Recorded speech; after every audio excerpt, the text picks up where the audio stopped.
শ্রীনগরে যাদেরকে টর্চার করা হয়েছে এরা যুদ্ধবন্দী, এরা তো কারাবন্দী, তাও অন্যায় ভাবে। এনফোর্স ডিসঅ্যাপিয়ারেন্স ছিল, অন্যায় ভাবে তাদেরকে গুম করা হয়েছে।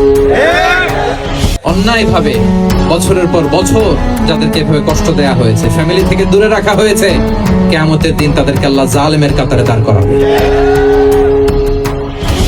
ইসলাম কারাবন্দীদের দূরের কথা, যুদ্ধবন্দীদের সাথে ভালো আচরণের কথা বলেছে।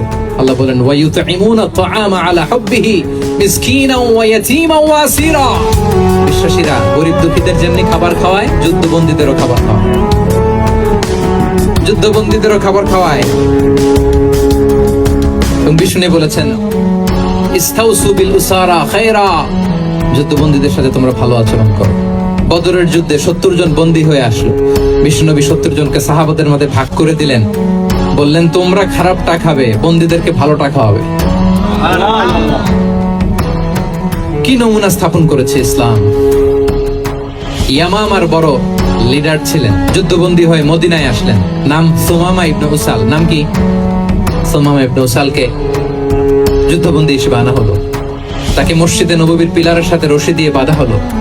বিষ্ণু বললেন সুমামা, কি অবস্থা তোমার? কি অবস্থা তোমার? কেমন লাগে? তোমার সাথে কেমন আচরণ করা হবে বলো? বললেন মুহাম্মদ, তুমি চাইলে মারতেও পারো, বাঁচিয়েও রাখতে পারো। বিষ্ণু বললেন সুমামা, এ দুনিয়াটাই শেষ নয়, আখিরাতে বিশাল এক জগৎ পড়ে আছে। তুমি যদি শাহাদা বাক্য পড়ো আমাদের ভাই হয়ে যাবা, তোমার সেফটি সিকিউরিটির দায়িত্ব আমাদের, আমরা তোমরা সবাই মিলে এক। তারপর একে একে বিশ্বনবী তার সাথে ইসলামের সৌন্দর্যগুলো তুলে ধরলেন।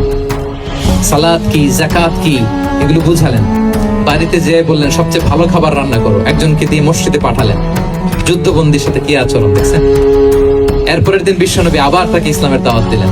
এরপর বাড়িতে এসে একজনকে বললেন, যাও আমার ওই উটের দুধ দহন করে তাকে 1 পেয়ালা গরম দুধ দিয়ে আস।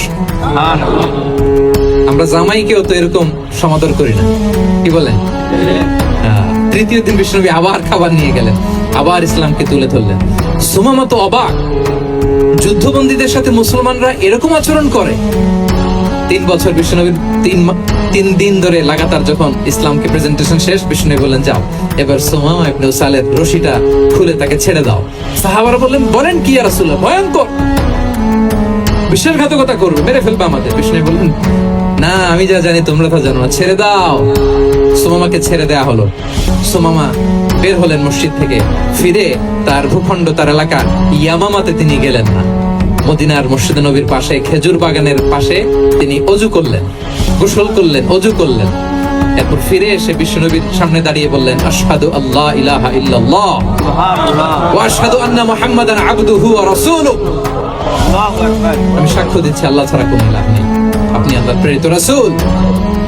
হে মুহাম্মদ, আপনার চাইতে নিকৃষ্ট মানুষ আমার কাছে কেউ ছিল না, কিন্তু এখন থেকে আপনার চাইতে কোনো প্রিয় মানুষ আমার জীবনে নেই। ইসলামের